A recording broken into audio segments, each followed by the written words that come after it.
The first time I heard my name tangled in her laughter, it was inside the grocery store, between the aisles of flour and cheap perfume. She wasn't even trying to hide it. That was her style. Bold enough to make cruelty sound casual, careless enough to ensure it echoed. "Broke," she said, dragging the word out like it was both a joke and a warning. A ripple of chuckles followed from the two women leaning on their carts, pretending to compare cereal boxes. My back was turned, but my ears burned hotter than the fluorescent lights above. I didn't flinch, not outwardly. I placed the loaf of bread I had come to buy into the basket, adjusted the sleeves of my jacket, worn at the elbows but clean, and walked to the checkout as if I hadn't heard a thing. But I heard. Everyone did. Her name was Marissa, a woman who thrived on appearances. She wore polished heels even when running errands and carried purses that could pay for someone else's rent. The kind of person who thought poverty was contagious and gossip was perfume. Once we had been neighbors who shared fence-line small talk. But that ended when she discovered I wasn't interested in performing wealth for her approval. So she invented my story for me. She said I had lost everything. She said I was scraping by, barely keeping the lights on.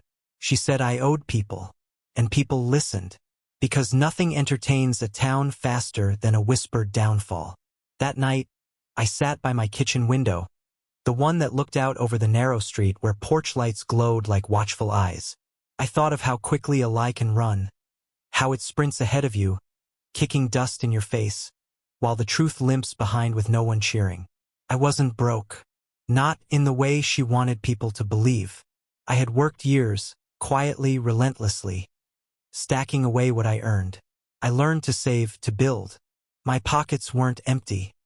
They were guarded. My wealth wasn't for display, but for purpose, for the right moment. And yet, the sting of her voice lingered, because money can protect you from bills, but not from humiliation. Not from the way eyes dart away when you enter a room, the way conversations hush mid-sentence. I made a choice that evening, under the dim light of my kitchen lamp, with the hum of the fridge filling the silence. I decided I would not chase rumors.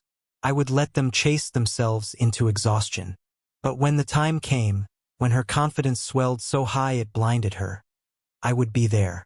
Quiet, steady, undeniable. Because nothing silences a lie more powerfully than the truth revealed at the perfect time. And Marissa's time was closer than she could ever imagine. The days that followed felt like walking through glass. Not sharp enough to cut, but fragile enough that every step reminded me of the silence waiting to break. At the diner on Maple Street, the one I'd been eating at since my 20s, the waitress set my coffee down with a smile that didn't reach her eyes. She lingered a little too long before asking if I wanted to start a tab. She had never asked that before. She used to know I paid cash every time. But now she was testing the story she'd heard. Testing me. I stirred my coffee slowly, watching the cream spiral like a storm cloud. I didn't answer her test. I simply placed a folded bill beneath the saucer and left before finishing the cup. That was how it went. At the hardware store, the clerk asked if I needed to put my purchase on layaway. At church, handshakes tightened into pitying pats. People weren't cruel. They were curious. And curiosity, I was learning, can wound just as deeply as malice. The worst of it came one afternoon when I was crossing the parking lot outside the bank. Marissa was there, her car gleaming, her sunglasses reflecting the sun like polished shields. She didn't wave. She didn't need to. She tilted her head toward the man she was speaking with, a local contractor, and let her voice rise just enough for me to hear. "Bless his heart," she said, eyes never leaving me. "He's trying, you know. But it's sad when someone doesn't know when to quit." The contractor chuckled, glancing my way, half embarrassed, half amused. I walked past, keeping my stride steady, though inside, something coiled tighter than ever. There's a peculiar cruelty in being underestimated. Not hated, not envied, but dismissed. To them, I wasn't a man who had worked double shifts for years, who had put aside dollar after dollar while others spent for appearances. No, to them, I was a cautionary tale told by a woman who had mastered the art of performance. But beneath my restraint, another truth pulsed. I knew something Marissa didn't. Her beauty, her charm, her easy way with people.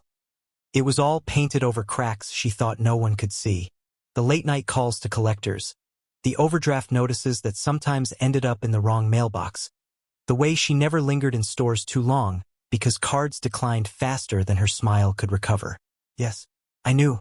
I had kept her secret longer than I cared to admit. Maybe out of pity. Maybe because I thought it wasn't my business. But as her lies about me grew sharper, I began to realize something I hadn't before. She wasn't just cruel. She was desperate. And desperation always leads to recklessness. The moment she stumbled, I would be there. Not out of vengeance, but out of necessity. Some lies need to be broken in public so that truth can finally breathe. And I could already sense the stumble was coming. It happened on a rain-slick Thursday evening, the kind of night when the streets reflected more light than they held. I was locking up my shop when I saw her car parked across the street, hazard lights flashing, rain beating against its polished frame. Marissa stood beside it, arms folded, umbrella trembling in the wind.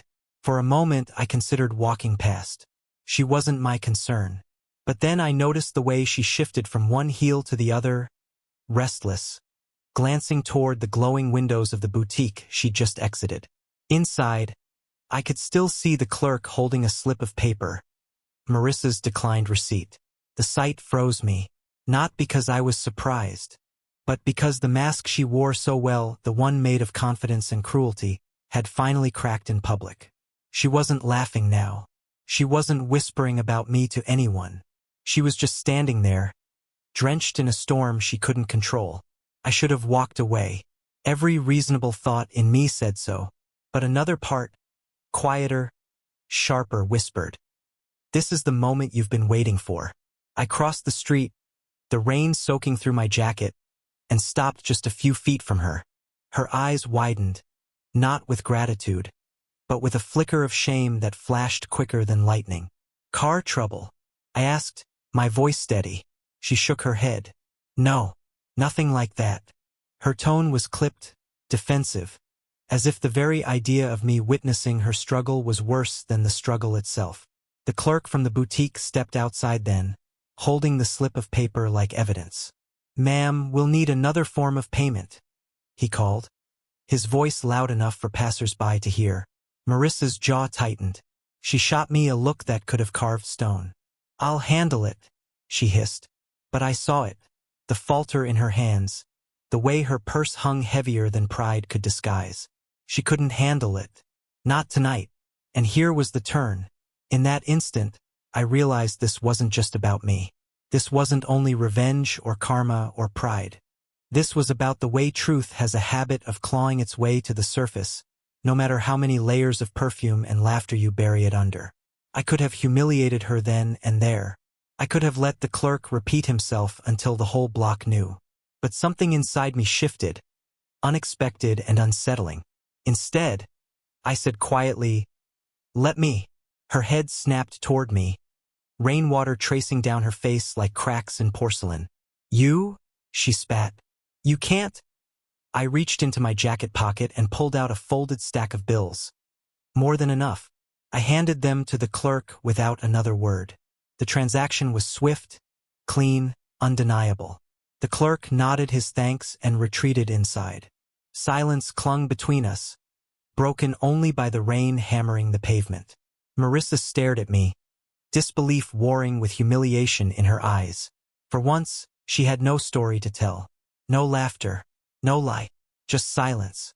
And in that silence, everything began to change. The next morning, the town already knew. News traveled faster than thunder in our little corner of the world, and by breakfast the whispers had shifted. The broke man had pulled cash out of his pocket and rescued Marissa from embarrassment. But the story wasn't told as a kindness. No, people rarely want kindness when scandal tastes sweeter. Some said I'd staged it, that I was desperate to prove I wasn't poor.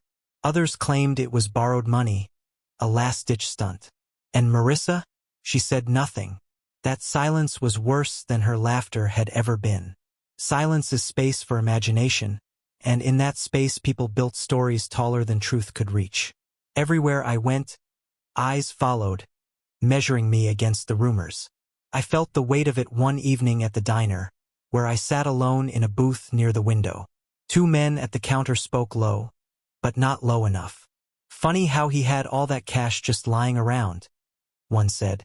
Or maybe it wasn't his to give, the other answered. Could be she let him play hero just to make herself look good.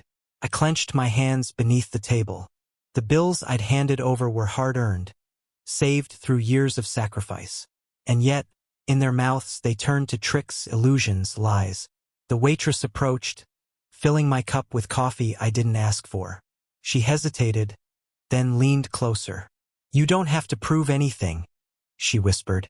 Her kindness was a balm, but also a blade, because it reminded me how far Marissa's lies had carried, how deeply they had cut.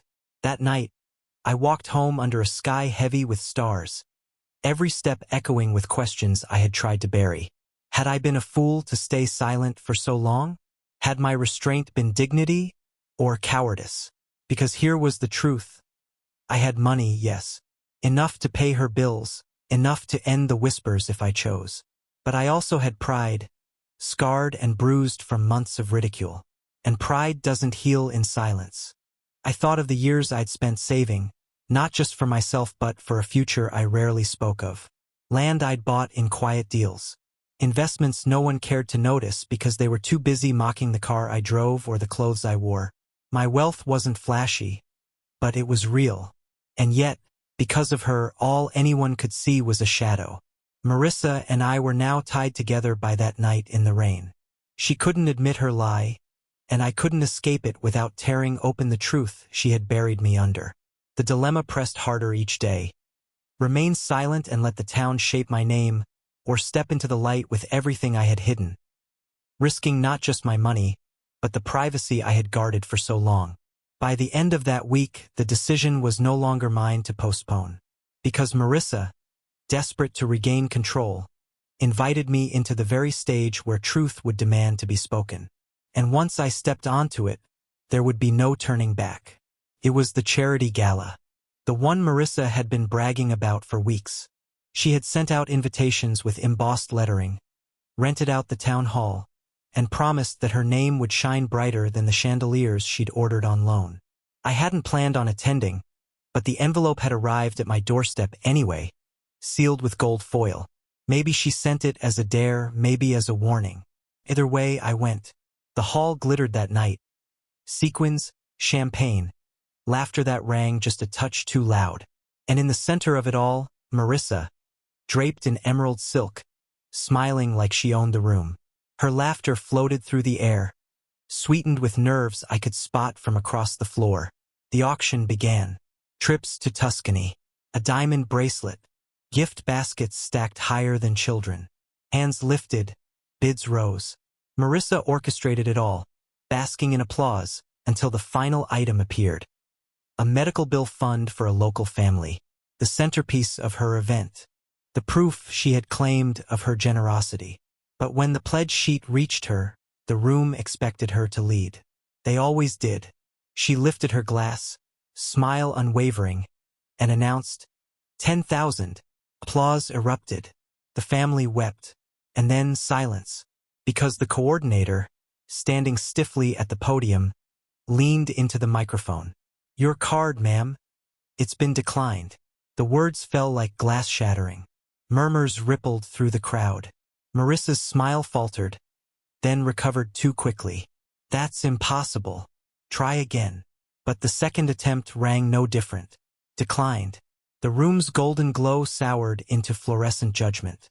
I saw it all, the tremor in her hand, the widening eyes of her audience, the whispers hungry for blood. The same whispers she had once turned on me. And before I could stop myself, I rose. "I'll cover it." The words cut through the silence. Heads turned. 1,000 eyes pinned me where I stood. I walked forward slowly, not rushing, not grandstanding, just steady. I reached into my coat and pulled out a stack of bills, thick enough to silence disbelief.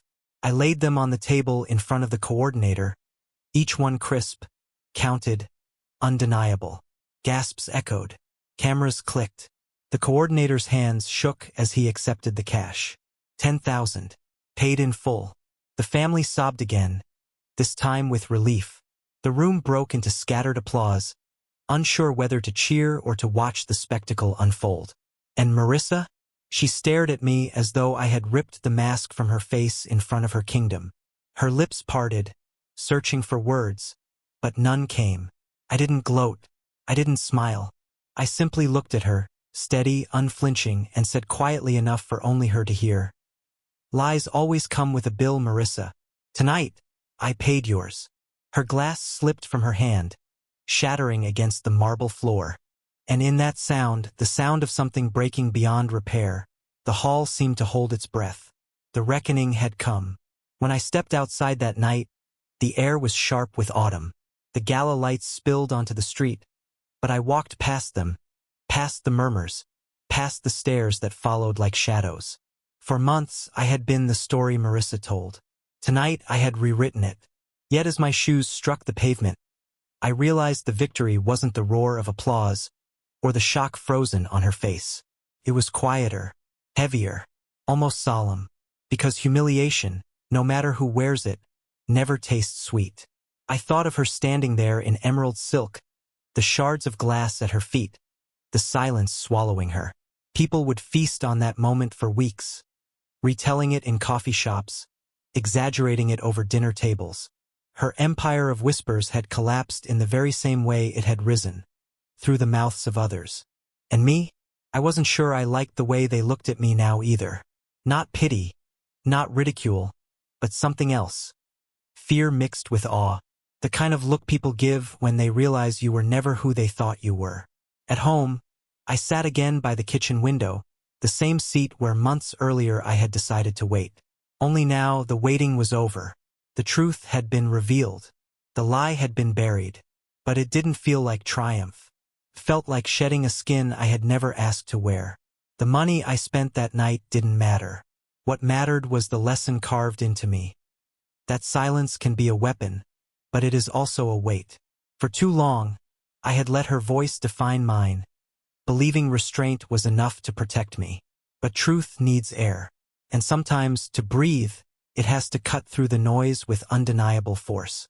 Marissa never spoke to me again. She avoided the diner, skipped church, stopped walking with her chin quite so high. In time, she left town, searching for another place to wear her masks. And the town? They shifted their whispers to other names, other stories. Because gossip doesn't die, it only changes direction. I was no longer the target, but I understood now how easily I could have been destroyed by it. As for me, I returned to my work, to my quiet saving, to my unpolished routines. But something inside me had changed. I no longer cared for their eyes, their judgments, their applause. What mattered was knowing I had endured, not by shouting louder, but by standing still until the moment was right. I will always remember the sound of her glass shattering, not as a victory but as a warning, because in that sound was everything. The fragility of masks, the weight of silence, and the truth that sooner or later, every debt, whether money, pride, or lies, comes due. And when it does, the world doesn't ask if you're ready. It only listens for the sound of something breaking.